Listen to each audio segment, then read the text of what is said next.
NEET paper leak को लेकर संसद में विपक्ष ने उठाए सवाल। शिक्षा मंत्री धर्मेंद्र प्रधान ने कहा, पेपर लीक के नहीं है सबूत, कुछ जगहों पर हुई है गड़बड़ी, फिलहाल कोर्ट के सामने पूरा मामला नहीं। पेपर लीक को लेकर के राहुल गांधी ने सरकार को घेरा, पूरे एग्जामिनेशन सिस्टम को बकवास बताया। जवाब में धर्मेंद्र प्रधान ने राहुल गांधी के बयान को दुर्भाग्यपूर्ण बताया। नीट पेपर लीक को लेकर संसद में अखिलेश यादव ने सरकार पर तंज कसा। कहा कि ये सरकार कोई और रिकॉर्ड बनाए या ना बनाए, लेकिन पेपर लीक के रिकॉर्ड जरूर बनाएगी। मौजूदा शिक्षा मंत्री के रहते बच्चों को नहीं मिलेगा न्याय। 18वीं लोकसभा के दूसरे सत्र की शुरुआत के पहले बोले प्रधानमंत्री नरेंद्र मोदी, कहा देश के लिए गौरव की बात है कि कोई सरकार तीसरी बार सत्ता में आई। देशवासियों ने हमें संसद में देश के लिए भेजा है, दल के लिए नहीं। कल पेश होने वाले बजट को पीएम मोदी ने बताया महत्वपूर्ण। कहा, भारत को मजबूत करने वाला होगा ये बजट। देश देख रहा है संसद का ये मॉनसून सत्र।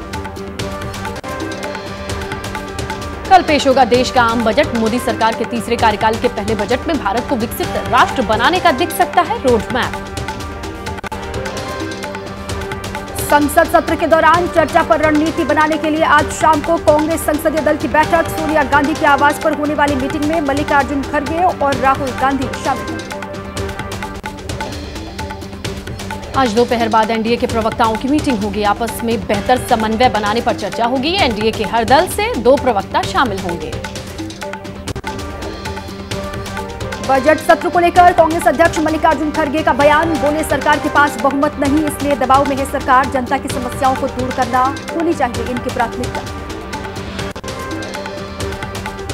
बिहार में बढ़ते अपराध को लेकर के पूर्व मुख्यमंत्री राबड़ी देवी का नीतीश सरकार पर हमला। कहा कि बिहार में कायम है माफिया और गुंडा राज।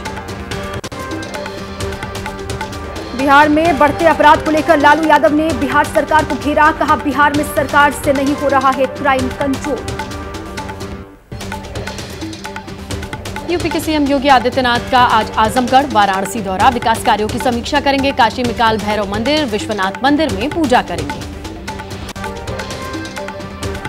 सरकारी कर्मचारी भी राष्ट्रीय स्वयंसेवक संगठन के कार्यक्रमों में हिस्सा ले पाएंगे। मोदी सरकार ने पलटा 58 साल पुराना फैसला। कांग्रेस नेता जयराम रमेश ने कहा, 1966 में आरएसएस की गतिविधियों में भाग लेने वाले सरकारी कर्मचारियों पर प्रतिबंध लगाया गया था, जिसे केंद्र सरकार ने हटा लिया।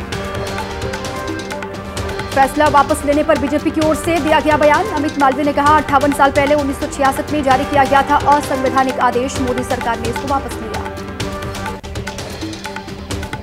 बीजेपी सांसद कंगना रनौत बोली, हमारे प्रधानमंत्री हमारे सबसे बड़े आदर्श। आरएसएस को लेकर के सरकार का नया फैसला स्वागत के योग्य है। उत्तराखंड में यूसीसी को तेजी से लागू करने पर आज अहम मीटिंग होनी है। 17 विभागों के सचिव और निदेशक इस मीटिंग का हिस्सा बनेंगे। शरद पवार आज महाराष्ट्र के सीएम एकनाथ शिंदे से मुलाकात करेंगे। दूध उत्पादक किसानों को मिलने वाली दूध की कीमत पर बातचीत होनी है। मराठा आरक्षण के मुद्दे पर भी चर्चा हो सकती है। महाराष्ट्र विधानसभा चुनाव के लिए बीजेपी ने कसी कमर। बीजेपी कार्यकारिणी की बैठक में अमित शाह ने भरी हुंकार। कहा, इस बार भी महाराष्ट्र में बनेगी हमारी सरकार। पुणे में अमित शाह ने विपक्ष पर तीखा हमला बोला। उद्धव ठाकरे को औरंगजेब फैन क्लब के नेता और शरद पवार को करप्शन का सबसे बड़ा सरगना बताया। गृहमंत्री अमित शाह के बयान पर सुप्रिया सुले का पलटवार। बोली, अमित शाह की सरकार ने ही शरद पवार को दिया पद्म विभूषण। भ्रष्ट नेताओं की जमात बीजेपी के साथ। एमएसपी गारंटी कानून को लेकर आंदोलन से जुड़े संगठन आज कर सकते हैं बड़ा ऐलान। शंभू बॉर्डर, खनौरी बॉर्डर पर पिछले 5 महीने से आंदोलन कर रहे हैं किसान। बांग्लादेश में हिंसा जारी। अब तक 4500 से ज्यादा भारतीय छात्र वापस लौट चुके हैं। नेपाल के 500, भूटान के 38 और मालदीव का एक छात्र भारत पहुंचा। भारतीय उच्चायोग छात्रों की सुरक्षित वापसी सुनिश्चित कर रहा है। बांग्लादेश हिंसा पर ममता बनर्जी का बयान। बोली, बढ़ती हिंसा के मद्देनजर पड़ोसी देश में फंसे लोगों के लिए अपने राज्य के दरवाजे खुले रखेंगे, उन्हें शरण देंगे। बांग्लादेशियों के लिए दरवाजे खोलने के बयान की बीजेपी ने निंदा की है। रविशंकर प्रसाद ने कहा, इंडिया गठबंधन के लोग वोट बैंक के लिए देश की एकता अखंडता से कर रहे खिलवाड़। बीजेपी नेता सुकांता मजूमदार का ममता बनर्जी पर हमला। बोले, पश्चिम बंगाल को बांग्लादेश बनाने पर तुली हैं ममता बनर्जी। जम्मू के राजौरी में सेना की चौकी पर हमला करने की कोशिश नाकाम। गुंडा खास इलाके में आतंकियों से एनकाउंटर जारी है। सेना के जवानों ने पूरे इलाके को घेरा। शंभू बॉर्डर खोलने के हाई कोर्ट के फैसले के खिलाफ आज हरियाणा सरकार की याचिका पर सुप्रीम कोर्ट में सुनवाई। 10 जुलाई को हाई कोर्ट ने 1 हफ्ते के भीतर शंभू बॉर्डर से बैरिकेड खोलने का आदेश दिया। आज है सावन का पहला सोमवार। शिव मंदिरों में सुबह से ही भक्तों की भारी भीड़ है। भगवान शंकर के जलाभिषेक करने के लिए बहुत बड़ी संख्या में पहुंच रहे हैं श्रद्धालु। मंदिरों के बाहर सुरक्षा के पुख्ता इंतजाम। सावन के महीने में भगवान शंकर को जलाभिषेक किया जाता है। इसका खास महत्व है। लोगों की मनोकामना पूरी हो, इसके लिए लोग शिवलिंग पर अभिषेक करते हैं। मान्यता है कि सावन के महीने में जलाभिषेक से मनोकामना पूरी होती है। सावन के पहले सोमवार पर दिल्ली के मंदिरों में श्रद्धालुओं का तांता। भगवान शिव को जलाभिषेक करने के लिए उमड़े श्रद्धालु। गौरीशंकर मंदिर में बड़ी संख्या में श्रद्धालु पहुंचे। वाराणसी में बाबा विश्वनाथ को जलाभिषेक के लिए श्रद्धालुओं पर फूलों की बारिश की गई। हर हर महादेव के जय घोष से गूंज उठा मंदिर परिसर। सावन महीने की शुरुआत होते ही काशी के मंदिरों में भगवान शिव के गूंज रहे हैं जयकारे। काशी विश्वनाथ मंदिर में मंगला आरती हुई। सावन के पहले सोमवार पर जलाभिषेक के लिए बहुत बड़ी संख्या में पहुंचे श्रद्धालु। झारखंड के देवघर में कांवड़ियों की भारी भीड़। सावन के पहले सोमवार पर भगवान शंकर को जलाभिषेक के लिए उमड़े शिव भक्त। मंदिर के बाहर लगी लंबी कतार। सावन के पहले सोमवार पर सजा उज्जैन में महाकालेश्वर का दरबार। विधि विधान के साथ मंदिर में की गई भस्म आरती। भगवान का पंचामृत अभिषेक भी हुआ। काजू बादाम से भोग लगाए गए। वाराणसी में कांवड़ यात्रा के दौरान दिखी गंगा जमुनी तहजीब की अनोखी तस्वीर। मुस्लिम समुदाय के लोगों ने कांवड़ियों पर फूलों की बारिश की, पानी भी पिलाया। कांवड़ यात्रा मार्गों पर दुकानों के बाहर संचालक का नाम लिखने के मामले में सुप्रीम कोर्ट में सुनवाई जारी। कोर्ट के सामने रखी जा रही हैं इस वक्त दलीलें। दुकानों के बाहर दुकानदार के नाम लिखने के मामले पर आज जमीयत उलेमाए हिंद की बैठक। आज कानूनी टीम के साथ मीटिंग होनी है। बैठक में अरशद मदनी भी शामिल हो सकते हैं। शंकराचार्य अवय मुक्तेश्वरानंद सरस्वती का बयान। कहा सही वातावरण बनाकर और बातचीत के बाद जारी करना चाहिए था ये आदेश। बोले अचानक फैसला लेने के पीछे नजर आती है राजनीतिक मंशा। दुकानों पर नेम प्लेट लगाने के विवाद के बीच पंडित धीरेन्द्र शास्त्री का बड़ा बयान। कहा बागेश्वर धाम में दुकानदारों को 10 दिन के भीतर दुकान के बाहर लगानी पड़ेगी नेम प्लेट। बताना होगा पूरा नाम, इसमें दिक्कत कैसी। यूपी कांग्रेस अध्यक्ष अजय राय का बड़ा बयान। कहा चिराग पासवान और जयंत चौधरी अगर सही में इस फैसले के विरोधी हैं तो उन्हें सरकार से अपना समर्थन वापस लेना चाहिए। हरियाणा के नूह में शांतिपूर्ण तरीके से निकली ब्रजमंडल शोभा यात्रा। हरिद्वार से गंगा जल लेकर नूह में नल्हड़ शिव मंदिर में जलाभिषेक करते हैं शिव भक्त। प्रशासन सतर्क। नूह में नल्हड़ महादेव मंदिर पर ब्रजमंडल यात्रा के मद्देनजर सुरक्षा के पुख्ता इंतजाम किए गए हैं। यात्रा रूट पर भारी पुलिस फोर्स तैनात है। महादेव मंदिर के आसपास के पहाड़ी पर भी पुलिस बल तैनात है। शोभा यात्रा को लेकर नूह में बढ़ाई गई सुरक्षा। सुरक्षा के लिए 2000 से अधिक जवान तैनात। एआरएफ, आईआरबी जवानों की भी तैनाती है। नल्हड़ मंदिर के आसपास इलाकों की ड्रोन से निगरानी। ब्रजमंडल शोभा यात्रा को देखते हुए गुरुग्राम पुलिस भी अलर्ट पर है। माहौल बिगाड़ने वालों से सख्ती से निपटेगी पुलिस। सोशल मीडिया पर भी रखी जा रही है नजर। ब्रजमंडल यात्रा को लेकर नूह में इंटरनेट सेवा 24 घंटे के लिए बंद। एक साथ कई लोगों को एसएमएस भेजने पर भी 24 घंटे की पाबंदी। पिछले साल हुई हिंसा के मद्देनजर लिया गया फैसला।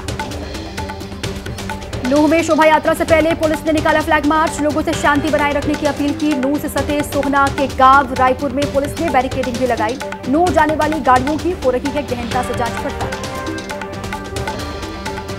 रुद्रप्रयाग के केदारनाथ हाईवे के पास पहाड़ी टूटने से केदारनाथ धाम जाने का रास्ता बंद। सावन के पहले सोमवार पर रास्ता बंद होने से श्रद्धालु निराश। केदार घाटी में लगातार हो रही है बारिश। सारंगपुर में भारी बारिश के बाद गली मोहल्लों में भरा पानी। धमोला नदी और पावधोई नदी का जलस्तर बढ़ा। खतरे को देखते हुए सहमे हुए लोग। 3 दिन की मूसलाधार बारिश ने मुंबई को बेहाल किया। नवी मुंबई के तुर्भे एमआईडीसी पुलिस स्टेशन में जल जमाव। पानी भर जाने के कारण पुलिस स्टेशन का कामकाज ठप। महाराष्ट्र के रत्नागिरी में भी भारी बारिश, संगमेश्वर बाजार में तालाब जैसा नजारा, जलभराव की वजह से दुकानें पानी से डूबी, सड़क पर भरा हुआ है कई फीट पानी। नागपुर में हो रही बारिश से लोगों की परेशानी बढ़ी। आज जिले के सभी स्कूल कॉलेज बंद। मौसम विभाग ने नागपुर और चंद्रपुर में जारी किया बारिश का रेड अलर्ट। भारी बारिश की वजह से मुंबई के निचले इलाकों में पानी भरा हुआ है। कई इलाकों में पानी भरने से लोगों की बड़ी परेशानी। हिंद माता में तालाब नजर आ रहा है। पानी की निकासी का सही इंतजाम नहीं होने से लोगों की दिक्कत बढ़ी। मुंबई के विद्या विहार रेलवे स्टेशन पर पानी में डूबी रेल की पटरियां। भारी बारिश की वजह से रेल ट्रैक पर पानी भरा। नवी मुंबई में पुलिस ने 60 पर्यटकों को रेस्क्यू किया। जय दुर्गा माता नगर के पास फंसे पर्यटकों का रेस्क्यू किया गया। बरसाती नदी में पानी आने से फंस गए थे पर्यटक। मुंबई में रविवार को भारी बारिश की वजह से कई फ्लाइट्स कैंसिल करनी पड़ी। एयरपोर्ट पर यात्रियों को दिक्कतें हुई। इंडिगो एयरलाइंस की फ्लाइट सबसे ज्यादा कैंसिल। छत्तीसगढ़ के दक्षिण बस्तर में बारिश का कहर। दंतेवाड़ा जिले में बांध टूट जाने से इलाके में बाढ़ आ गई। पानी के साथ बह गए कई वाहन। लोगों का जरूरी सामान पानी के साथ बहा। दंतेवाड़ा में बांध टूटने से बंगाली कैंप में पानी भर गया। सड़क पर नदी की तरह बहने लगा पानी। कुछ ही देर में रिहायशी इलाके भी पानी से लबालब हुए। मध्य प्रदेश के कई इलाकों में लगातार जारी है भारी बारिश। नर्मदापुरम में भारी बरसात की वजह से कई जगहों पर जलभराव की समस्या। रास्तों पर पानी भर जाने से जनजीवन प्रभावित। मध्य प्रदेश के सीहोर में फंसे 5 लोगों को प्रशासन ने रेस्क्यू किया। परिवार के लोग अमरगढ़ झरने के पास पिकनिक मनाने गए थे। बारिश की वजह से अचानक बढ़ गया झरने में पानी। एमपी के सीहोर में सड़क के ऊपर से तेज बहाव में बह रहा है पानी। तेज बहाव में फंसे एक व्यक्ति को मानव श्रृंखला बनाकर बचा लिया गया। बाइक लेकर पानी के बीच फंस गया था व्यक्ति। जम्मू कश्मीर के गांदरबल में झरने में बहने से बाल बाल बचे 2 लोग। पानी छोड़े जाने की वजह से झरने का अचानक उफान देखा गया। मौके पर मौजूद लोगों ने किसी तरीके से इन युवकों की जान बचाई। केंद्रीय मंत्री जितिन प्रसाद ने किया शाहजहांपुर के बाढ़ प्रभावित इलाके का दौरा। लोगों से बातचीत कर उनकी समस्याओं को सुना। सरकार की तरफ से हर संभव मदद का दिया भरोसा। जमीन विवाद को लेकर के किसान को धमकाने के आरोप में ट्रेनी आईएएस पूजा खेड़कर की मां मनोरमा खेड़कर की आज पुणे कोर्ट में पेशी। शनिवार को कोर्ट ने 2 दिन के लिए बढ़ाई थी उनकी पुलिस हिरासत। दिल्ली शराब नीति से जुड़े सीबीआई के मामले में दिल्ली के पूर्व उप मुख्यमंत्री मनीष सिसोदिया की पेशी आज होनी है। राउज रेवेन्यू कोर्ट में आज खत्म हो रही है उनकी न्यायिक हिरासत। बीआरएस नेता के खिलाफ दाखिल सीबीआई की चार्जशीट पर संज्ञान लेने के मामले में राउज रेवेन्यू कोर्ट में सुनवाई आज। दिल्ली शराब नीति से जुड़े मामले में हुई थी गिरफ्तारी।